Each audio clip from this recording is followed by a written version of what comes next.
Normal कैमरे बंद कर दीजिए और बैठ जाइए कहीं और जनता से पूछिए जी वहाँ चुनाव में मध्य प्रदेश, छत्तीसगढ़, राजस्थान ये कैसे जीत गए।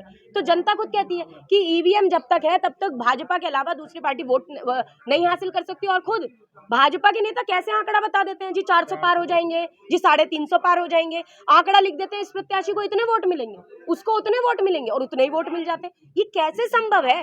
कोई भविष्य वक्ता हो गए क्या मोदी जी, या मोदी जी के प्रवक्ता, या मोदी जी की पार्टी के लोग? कैसे उन्हें पता लग रहा है? अरे भाई ईवीएम का मुद्दा हम ही ने उठाया है क्या?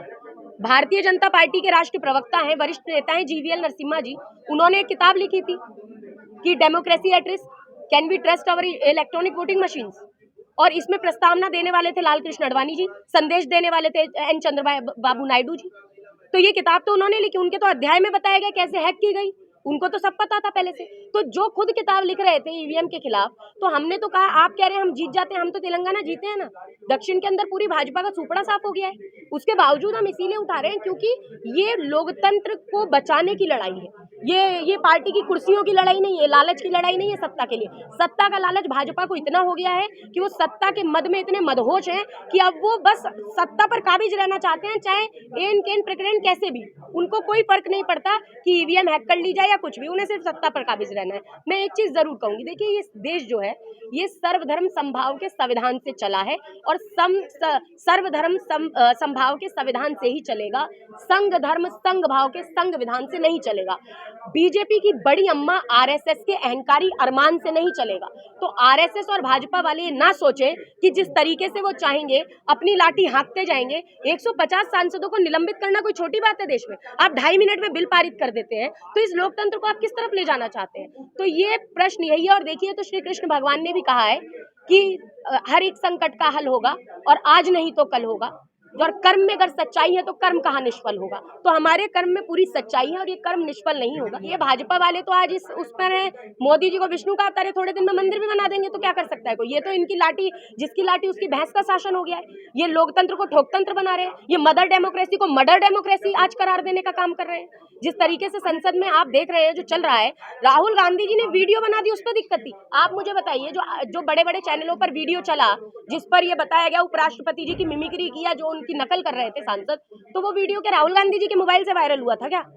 वो तो मीडिया के जो बड़े बड़े नेशनल मुख्य धारा का जो मीडिया है उन्हीं के कैमरे थे ना वहां मौजूद, तो वो भी माफी मांगे ना आकर। अगर वीडियो बनाना इतना बड़ा अपराध हो गया लोकतंत्र के अंदर, मौलिक अधिकारों के भी आप हनन पर उतर आए हैं, तो सबसे पहले तो ये बड़े बड़े मुख्य धारा के मीडिया जिन्होंने रिकॉर्डिंग करके चैनलों पर दिखाया, और खुद धनखड़ जी ने कहा, वो हमारे उपराष्ट्रपति जी ने, कि मैंने एक चैनल पे वीडियो देखा तो मैं बहुत आहत हो गया। तो क्या वो जाट बेटियों के साथ जो आज जो हो रहा है उससे आहत नहीं है? जिस तरह उन्हें पीटा जा रहा था पुलिस के द्वारा, उससे आहत नहीं थे? तो ये जात धर्म को धंधा बनाने का काम भाजपा बंद करे।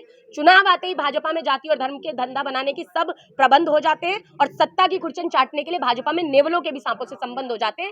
ये सच्चाई है और आज की सच्चाई यही है कि ये सब कुछ हैक करने को तैयार है, सिर्फ इन्हें सत्ता चाहिए, सत्ता के मद में मदहोश। और देखिए, अहंकार तो रावण का भी नहीं टिका था, तो ये तो अहंकार के 7वें आसमान पर बैठे हुए हैं। तो मैं तो कहूंगी, अहंकार में 3 गए, धन वैभव और वंश, और ना मानो तो देख लो रावण, दुर्योधन और कंस। ये मोदी की गारंटी है कि ये मोदी जी को ईवीएम की कोई गारंटी मिली हुई है क्या है?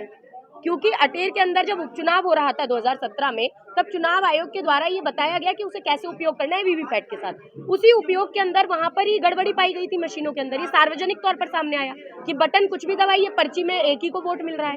तो उस गड़बड़ी पर एक्शन भी लिया गया था उस समय पर 2017 में। आप निकाल कर देखिए अटेर के उपचुनाव के बारे में, तो आपको समझ में आएगा। तो ये गड़बड़ी कैसे?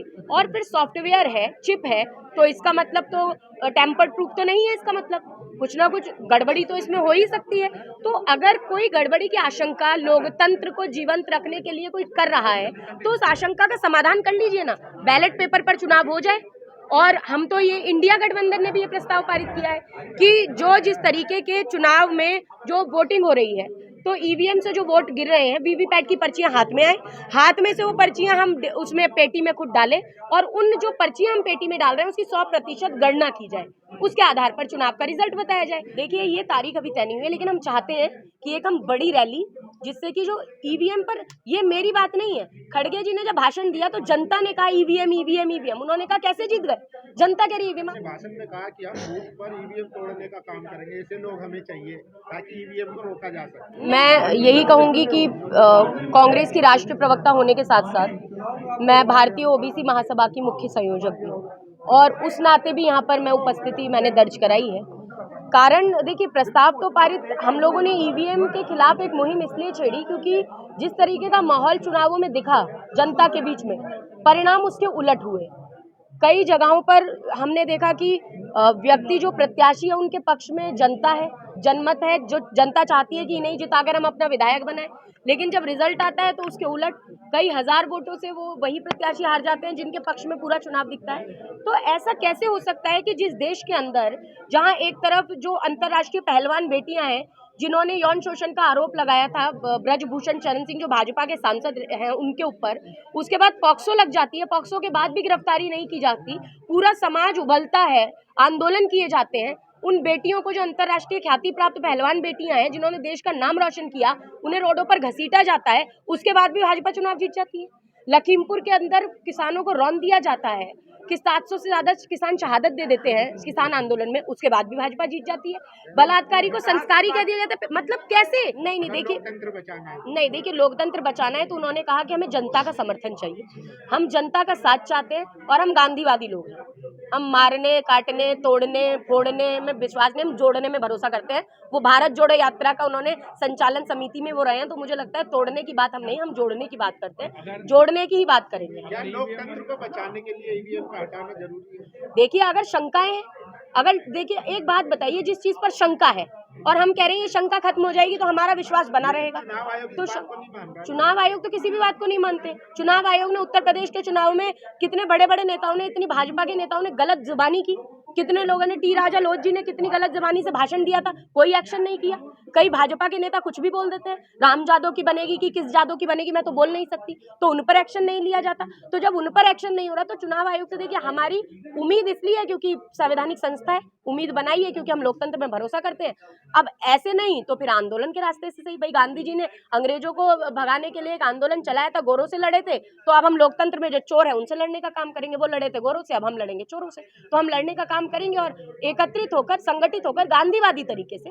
और हम जो लोकतंत्र को बचाने का काम जो कर रहे हैं उसके लिए हमने ये बैठक बुलाई थी, और ये बैठक पूरी तरह से मुझे लगता है सफलता के पैमाने को छुएगी, और हम इस चीज को लेकर आगे बढ़ रहे हैं। देखिए, ये जरूरी है आज कि जब लोकतंत्र को जो हम ट्रांसपेरेंसी अगर रखनी है, लोकतंत्र में ट्रांसपेरेंसी होती है, इसीलिए लोकतंत्र कहा जाता है। तो अगर लोकतंत्र को जीवंत रखना है तो उसके लिए हम चाहते हैं कि ये ईवीएम पर जो शंकाएं हैं वो खत्म हो, बैलेट पेपर से वोटिंग हो और ये शंकाओं को खत्म किया। अच्छा, बैलेट से अगर ये जीत गए तो हम तो कहना फिर कर लेना जैसे चाहते हो वैसे, लेकिन बैलेट से एक बार कराओ तो चुनाव, शंका है तो उसका समाधान तो करो, वो तो आवश्यक है ना। और इस आंदोलन को हम देखेंगे, और मुझे लगता है कि हम जिस तरह से आंदोलन को हम रूपरेखा जिस तरह से बना रहे हैं, इस आंदोलन को हम सफल करने में कामयाब हो जाएंगे, और हम पूरी तरह ये उम्मीद रखते हैं कि ये लोग प्रस्ताव पारित किया है इनके खिलाफ, चुनाव आयोग ने मिलने के लिए मना कर दिया आप लोगों। तो अब यही तो अब आप बताइए ना कि मना कर दिया, तो इसमें हम तो कह ही सकते हैं, हम तो बोल ही सकते हैं, हम तो रिक्वेस्ट कर सकते हैं, निवेदन कर सकते हैं, आवेदन दे सकते हैं, ज्ञापन सौंप सकते हैं।